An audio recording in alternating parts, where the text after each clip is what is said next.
सुब्रह्मण्य सहस्रनाम स्तोत्रम्। अस्य श्री सुब्रह्मण्य सहस्रनाम स्तोत्र महामन्त्रस्य ब्रह्मा ऋषिः अनुष्टुप् छन्दः।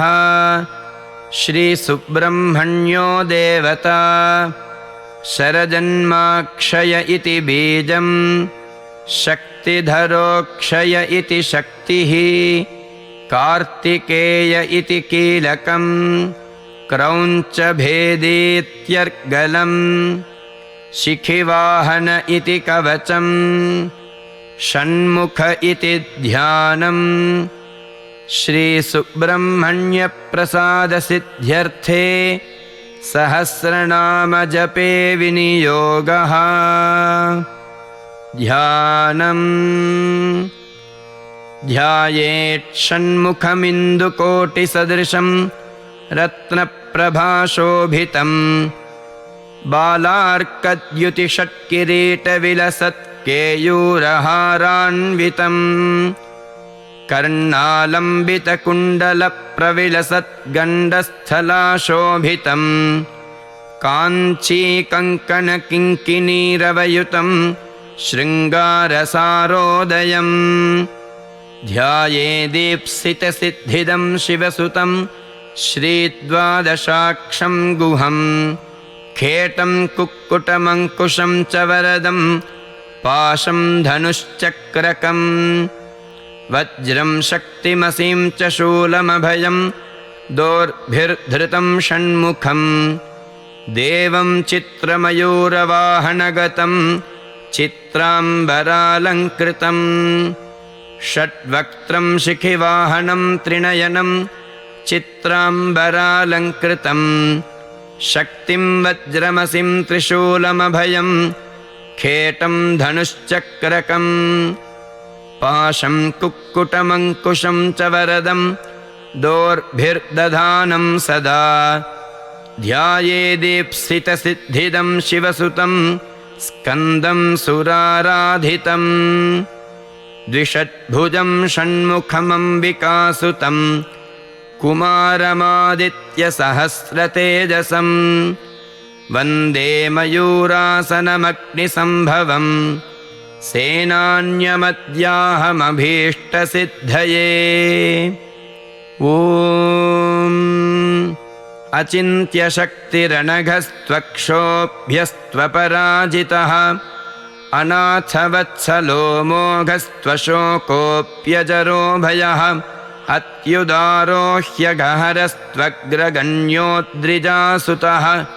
अनन्तमहिमापारोऽनन्तसौख्यप्रदो व्ययः अनन्तमोक्षदो नादिरप्रमेयोऽक्षरोच्युतः अकल्मषोऽभिरामोऽग्रधुर्यश्चामितविक्रमः अनाथनाथो ह्यमलो ह्यप्रमत्तोऽमरप्रभुः अरिन्दमोऽखिलाधारस्त्वनिमादिगुणोऽग्रणीः अचञ्चलोऽमरस्तुत्यो ह्यकलङ्कोऽमिताशनः अग्निभूरणवद्याङ्गो ह्यद्भुतोऽभीष्टदायकः अतीन्द्रियो प्रमेयात्मा ह्यदृश्यो व्यक्तलक्षणः आपद्विनाशकस्त्वार्य आढ्य आगमसंस्तुतः आर्तसंरक्षणस्त्वाद्य आनन्दस्त्वार्यसेवितः आश्रितेष्टार्थवरद आनन्द्यार्थफलप्रदः आश्चर्यरूप आनन्द आपन्नार्तिविनाशनः इभवक्त्रानुजस्त्विष्ट इभासुरहरात्मजः इतिहासश्रुतिस्तुत्य इन्द्रभोगफलप्रदः इष्टापूर्तफलप्राप्तिरिष्टेष्टवरदायकः इहामुत्रेष्टफलद इष्टदस्त्विन्द्रवन्दितः ईडनीयस्त्वेषपुत्र ईप्सितार्थप्रदायकः इति भीतिहरश्चेद्य ईशनत्रयवर्जितः उदारकीर्तिरुद्योगी चोत्कृष्टोरुपराक्रमः उत्कृष्टशक्तिरुत्साह उदारश्चोत्सवप्रियः उज्जृम्भ उद्भवश्चोग्र उदग्रश्चोग्रलोचनः उन्मत्त उग्रशमन उद्वेगघ्नोरगेश्वरः उरुप्रभावश्चोदीर्ण उमापुत्र उदारधीः ऊर्ध्वरेतस्तुतस्तूर्ध्वगतिदस्तूर्जपालकः ऊर्जितस्तूर्ध्वगस्तूर्ध्व ऊर्ध्वलोकैकनायकः ऊर्जवानूर्जितोदार ऊर्जितोर्जितशासनः ऋषिवेदगणस्तुत्यऋणत्रयविमोचनः ऋजुरूपो ह्यऋजुकर ऋजुमार्गप्रदर्शनः ऋतम्भरो ह्यऋजुप्रीतऋषभस्त्वद्धिदस्तृतः लुलितोद्धारको लूतभवपाशप्रभञ्जनः येणाङ्कधर सत्पुत्र एक येनो विनाशनः ऐश्वर्यदश्चैन्द्रभोगी चैतिह्यश्चैन्द्रवन्दितः ओदस्वी चौषधिस्थानमोजोदश्चौदनप्रदः औदार्यशील औमेय औग्र औन्नत्यदायकः औदार्य औषधकर औषधं चौषधाकरः अंशुमाल्यंशुमालीड्य अम्बिकातनयोन्नदः अन्धकारिसुतोऽन्धत्वहारी चाम्बुजलोचनः अस्तमायोमराधीशो ह्यस्पष्टोस्तोकपुण्यदः अस्तामित्रोस्तरूपश्चास्खलत्सुगतिदायकः कार्तिकेयः कामरूपः कुमारः क्रौञ्चदारणः कामदः कारणं काम्यः कमनीयः कृपाकरः काञ्चनाभः कान्तियुक्तः कामी कामप्रदः कविः कीर्तिकृत्कुक्कुटधरः कूटस्थः कुवलेक्षणः कुङ्कुमाङ्गः क्लमहरः कुशलः कुक्कुटध्वजः कृशानुसम्भवः क्रूरः क्रूरघ्नः कलितापहृत् कामरूपः कल्पतरुः कान्तः कामितदायकः कल्याणकृत्क्लेशनाशः कृपोलुः करुणाकरः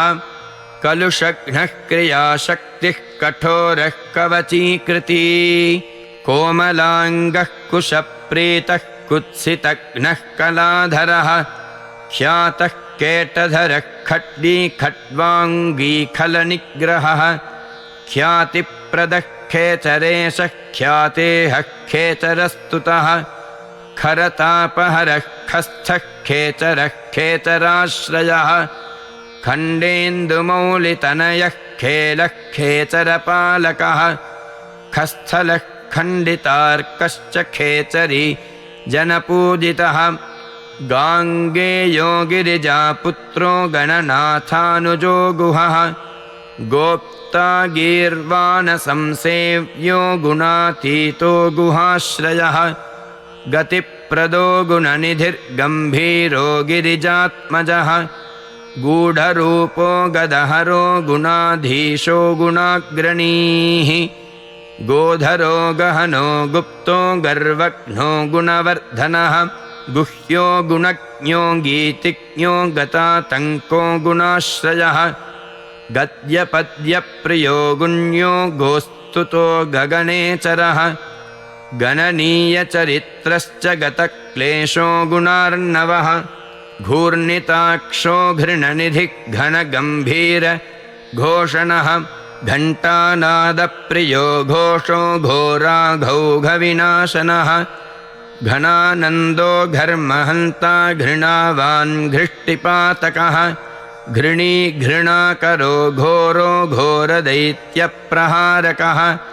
घटितैश्वर्यसन्दोहो घनार्थो घनसङ्क्रमः चित्रकृच्चित्रवर्णश्च चञ्चलश्च फलद्युतिः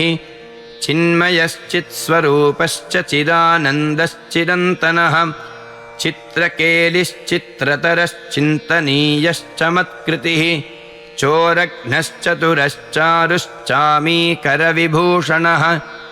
चन्द्रार्ककोटिसदृशश्चन्द्रमौलितनूभवः छादिताङ्गश्छद्महन्ता छेदिताखिलपातकः छेदीकृततमः क्लेशश्छत्रीकृतमहायशाः छादिताशेषसन्तापश्छरितामृतसागरः छन्नत्रैगुण्यरूपश्च छातेहश्छिन्नसंशयः छन्दोमयश्छन्दगामी छिन्नपाशश्छविच्छदः जगद्धितो जगत्पूज्यो जगज्येष्ठो जगन्मयः जनको जाह्नवीसूनुर्जितामित्रो जगद्गुरुः जयी जितेन्द्रियो जैत्रो जरामरणवर्जितः ज्योतिर्मयो जगन्नाथो जगज्जीवो जनाश्रयः जगत्सेव्यो जगत्कर्ता जगत्साक्षी जगत्प्रियः जम्भारिवन्द्यो जयदो जगज्जनमनोहरः जगदानन्दजनको जनजाड्यापहारकः जपाकुसुमसङ्काशो जनलोचनशोभनः जनेश्वरो जितक्रोधो जनजन्मनिबर्हणः जयदो जन्तुतापघ्नो जितदैत्यमहाव्रजः जितमायो जितक्रोधो जितसङ्गो जनप्रियः झञ्झानिलमहावेगो झरिताशेषपातकः झर्झरीकृतदैत्यौघो झल्लरीवाद्यसंप्रियः ज्ञानमूर्तिर्ज्ञानगम्यो ज्ञानी ज्ञानमहानिधिः टङ्कारनृत्तविभवष्टङ्कवज्रध्वजाङ्कितः टङ्किताखिललोकश्च टङ्कितैनस्तमो रविः डम्बरप्रभवो डम्भो डम्बो डमरुकप्रियः डमरोत्कटसन्नादो डिम्भरूपस्वरूपकः ढक्कानादप्रीतिकरो ढालितासुरसङ्कुलः ढौकितामरसन्दोहो ढुण्ढिविघ्नेश्वरानुजः तत्त्वज्ञस्तत्त्वगस्तीव्रस्तपोरूपस्तपोमयः त्रयीमयस्त्रिकालज्ञस्त्रिमूर्तिस्त्रिगुणात्मकः त्रिदेशशस्तारकारिस्तापघ्नस्तापसप्रियः तुष्टिदस्तुष्टिकृत्तीक्ष्णस्तपोरूपस्त्रिकालवित् स्तोतास्तव्यस्तव प्रीतस्तुतिस्तोत्रं स्तुतिप्रियः स्थितस्थायी स्थापकश्च स्थूलसूक्ष्मप्रदर्शकः स्थविष्ठस्थविरस्थूलस्थानदस्थैर्यदस्थिरः दान्तोदयापरो दाता दुरितघ्नो दुरासदः दर्शनीयो दयासारो देवदेवो दयानिधिः दुराधर्षो दुर्विगाह्यो दक्षो दर्पणशोभितः दुर्धरो दानशीलश्च द्वादशाक्षो द्विषट्भुजः द्विषट्कर्णो द्विषट्बाहुर्दीनसन्तापनाशनः दन्दशूकेश्वरो देवो दिव्यो दिव्याकृतिर्दमः दीर्घवृत्तो दीर्घबाहुर्दीर्घदृष्टिर्दिवस्पतिः दण्डो दमयिता दर्पो देवसिंहो दृढव्रतः दुर्लभो दुर्गमो दीप्तो दुष्प्रेक्ष्यो दिव्यमण्डनः दुरोदरघ्नो दुःखघ्नो दुरारिघ्नो दिशाम्पतिः दुर्जयो देवसेनेशो दुर्ज्ञेयो दुरतिक्रमः दम्भो दृप्तश्च देवर्षिर्दैवज्ञो देवचिन्तकः धुरन्धरो धर्मपरो धनदो धृतिवर्धनः धर्मेशो धर्मशास्त्रज्ञो धन्वी धर्मपरायणः धनाध्यक्षो धनपतिर्धृतिमान् धूतकिल्बिषः धर्महेतुर्धर्मशूरो धर्मकृद्धर्मविद्ध्रुवः धाता धीमान् धर्मचारी धन्यो धुर्यो धृतव्रतः नित्योत्सवो नित्यतृप्तो निर्लेपो निश्चलात्मकः निरवद्यो निराधारो निष्कलङ्को निरञ्जनः निर्ममो निरहङ्कारो निर्मोहो निरुपद्रवः नित्यानन्दो निरातङ्को निष्प्रपञ्चो निरामयः निरभेद्यो निरीहश्च निर्दर्शो निर्मलात्मकः नित्यानन्दो निर्जरेशो निस्सङ्गो निगमस्तुतः निष्कण्टको निरालम्बो निष्प्रत्यूहो निरुद्भवः नित्यो नियतकल्याणो निर्विकल्पो निराश्रयः नेता निधिर्नैकरूपो निराकारो नदीसुतः पुलिन्दकन्या रमणः पुरुजित्परमप्रियः प्रत्यक्षमूर्तिः प्रत्यक्षः परेशः पूर्णपुण्यदः पुण्याकरः पुण्यरूपः पुण्यः पुण्यपरायणः पुण्योदयः परं ज्योतिः पुण्यकृत्पुण्यवर्धनः परानन्दः परतरः पुण्यकीर्तिः पुरातनः प्रसन्नरूपः प्राणेशः पन्नगः पापनाशनः प्रणतार्तिहरः पूर्णः पार्वतीनन्दनः प्रभुः पूतात्मा पुरुषः प्राणः प्रभवः पुरुषोत्तमः प्रसन्नः परमस्पष्टः परः परिवृढः परः परमात्मा परब्रह्म परार्थः प्रियदर्शनः पवित्रः पुष्टिदः पूर्तिः पिङ्गलः पुष्टिवर्धनः पापहारी पाशधरः प्रमत्तासुरशिक्षकः पावनः पावकः पूज्यः पूर्णानन्दः परात्परः पुष्कलः प्रवरः पूर्वः पितृभक्तः पुरोगमः प्राणदः प्राणिजनकः प्रदिष्टः पावकोद्भवः परब्रह्मस्वरूपश्च परमैश्वर्यकारणं परर्धिदः पुष्टिकरः प्रकाशात्मा प्रतापवान् प्रज्ञापरः प्रकृष्टार्थः पृथुः पृथुपराक्रमः फणीश्वरः फणिवरः फनामणिविभूषणः फलदः फलहस्तश्च फुल्लाम्बुजविलोचनः फडुच्चाटितपापौघः फणिलोकविभूषणः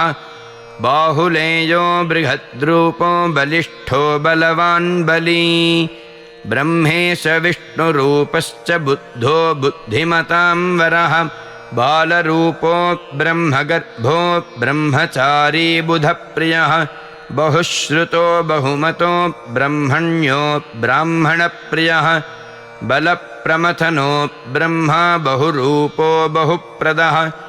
बृहद्भानुतनुद्भूतो बृहत्सेनो बिलेशयः बहुर्बाहुर्बलः श्रीमान् बहुदैत्यविनाशकः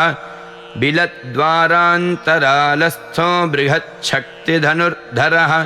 बालार्कद्युतिमान् बालो बृहद्वक्षा बृहद्धनुः भव्यो भोगीश्वरो भाव्यो भवनाशो भवप्रियः भक्तिगम्यो भयहरो भावज्ञो भक्तसुप्रियः भुक्तिमुक्तिप्रदो भोगी भगवान् भाग्यवर्धनः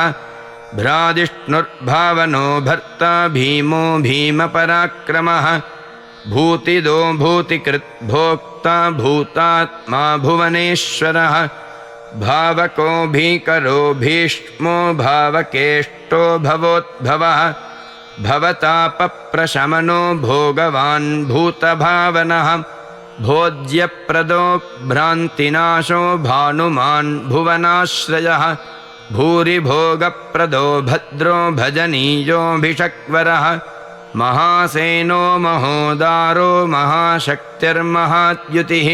महाबुद्धिर्महावीर्यो महोत्साहो महाबलः महाभोगी महामायी मेधावी मेखली महान् मुनिस्तुतो महामान्यो महानन्दो महायशाः महार्जितो माननिधिर्मनोरथफलप्रदः महोदयो महापुण्यो महाबलपराक्रमः मानदो मतिदो माली मुक्तामाला विभूषणः मनोहरो महामुख्यो महर्धिर्मूर्तिमान् मुनिः महोत्तमो महोपायो मोक्षदो मङ्गलप्रदः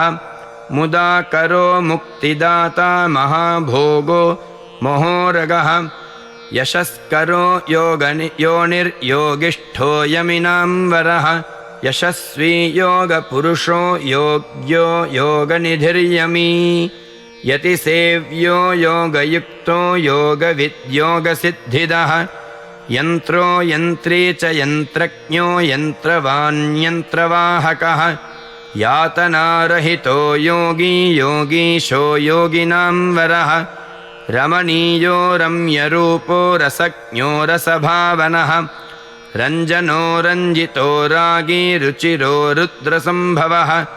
रणप्रियो रणोदारो रागद्वेषविनाशनः रत्नार्चिरुचिरो रम्यो रूपलावण्यविग्रहः रत्नाङ्गदधरो रत्नभूषणो रमणीयकः रुचिकृद्रोचमाणश्च रञ्जितो रोगनाशनः राजीवाक्षो राजराजो रक्तमाल्यानुलेपनः राजद्वेदागमस्तुत्यो रजः सत्त्वगुणान्वितः रजनीशकलारम्यो रत्नकुण्डलमण्डितः रत्नसन्मौलिशोभाढ्यो रणन्मञ्जीरभूषणः लोकैकनाथो लोकेशो ललितो लोकनायकः लोकरक्षो लोकशिक्षो लोकलोचनरञ्जितः लोकबन्धुर्लोकधाता लोकत्रयमहाहितः लोकचूडामणिर्लोकवन्द्यो लावण्यविग्रहः लोकाध्यक्षस्तु लीलावान् लोकोत्तरगुणान्वितः वरिष्ठो वरदो वैद्यो विशिष्टो विक्रमो विभुः विबुधाग्रचरो वश्यो विकल्पपरिवर्जितः विपाशो विगतातङ्को विचित्राङ्गो विरोचनः विद्याधरो विशुद्धात्मा वेदाङ्गो विबुधप्रियः वचस्करो व्यापकश्च विज्ञानी विनयान्वितः विद्वत्तमो विरोधिघ्नो वीरो विगतरागवान् वीतभावो विनीतात्मा वेदगद्भो वसुप्रदः विश्वदीप्तिर्विशालाक्षो विजितात्मा विभावनः वेदवेद्यो विधेयात्मा वीतदोषश्च वेदवित् विश्वकर्मा वीतभयो वागीशो वासवार्चितः वीरध्वंसो विश्वमूर्तिर्विश्वरूपो वरासनः विशाखो विमलो वाग्मी विद्वान् वेदधरो वटुः वीरचूडामणिर्वीरो विद्येशो विबुधाश्रयः विजयी विनयी वेत्ता वरीयान् विरदावसुः वीरघ्नो विज्वरो वेद्यो वेगवान् वीर्यवान् वशी वरशीलो वरगुणो विशोको वज्रधारकः शरजन्मा शक्तिधरः शत्रुघ्नः शिखिवाहनः श्रीमान् छिष्टः श्रुतिः शुद्धः शाश्वतः श्रुतिसागरः शरण्यः शुभदः शर्मसिष्टेष्टः शुभलक्षणः शान्तः शूलधरः श्रेष्ठः शुद्धात्मा शङ्करः शिवः शितिकण्ठात्मजः शूरः शान्तिदः शोकनाशनः षाण्मातुरः षण्मुखश्च षड्गुणैश्वर्यसंयुतः षट्चक्रस्थः षडूर्मिघ्नः षडङ्गः श्रुतिपारगः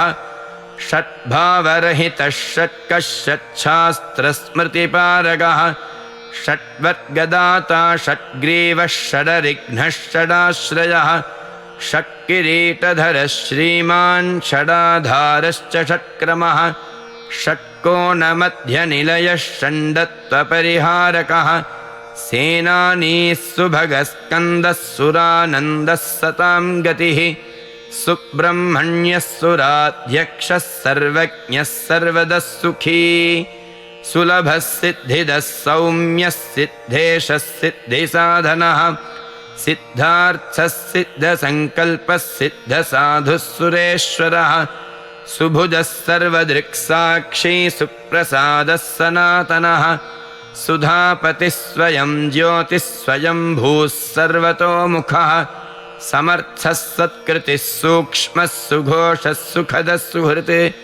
सुप्रसन्नः सुरश्रेष्ठः सुशीलः सत्यसाधकः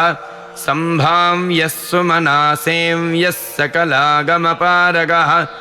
सुव्यक्तः सच्चिदानन्दः सुवीरः सुजनाश्रयः सर्वलक्षणसम्पन्नः सत्यधर्मपरायणः सर्वदेवमयः सत्यः सदा मृष्टान्नदायकः सुधापि सुमतिः सत्यः सर्वविघ्नविनाशनः सर्वदुःखप्रशमनः सुकुमारः सुलोचनः सुग्रीवः सुधृतिः सारः सुराराध्यः सुविक्रमः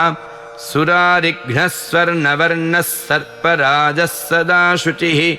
सप्तार्चिर्भूः सुरवरः सर्वायुध विशारदः हस्तिचर्माम्बरसुतो हस्तिवाहनसेवितः हस्तचित्रायुधधरो हृताघो हसिताननः हेमभूषो हरिद्वर्णो हृष्टिदो हृष्टिवर्धनः हेमाद्रिभिद्धं स्वरूपो हुङ्कारहतकिल्बिषः हिमाद्रिजाता तनुजो हरिकेशो हिरण्मयः हृद्यो हृष्टो हरिसखो हंसो हंसगतिर्हविः हिरण्यवर्णो हितकृद्धर्षदो हेमभूषणः हरप्रियो हितकरो हतपापो हरोद्भवः क्षेमदक्षेमकृत्क्षेम्यः क्षेत्रज्ञक्षामवर्जितः क्षेत्रपालक्षमाधारक्षेमक्षेत्रक्षमाकरः क्षुद्रघ्नक्षान्तिदक्षेमक्षितिभूषक्षमाश्रयः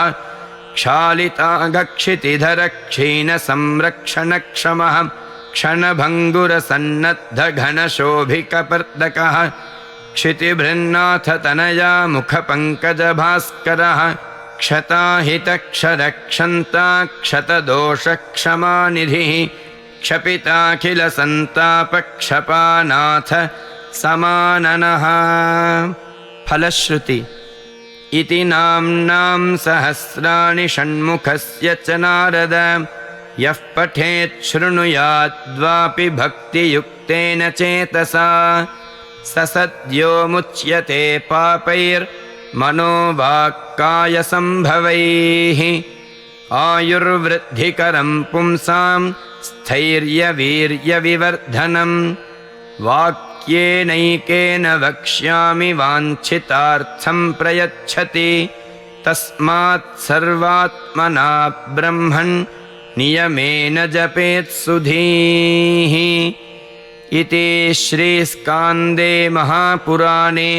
ईश्वरप्रोक्ते ब्रह्मनारदसंवादे श्रीषण्मुखसहस्रनामस्तोत्रं सम्पूर्णम्।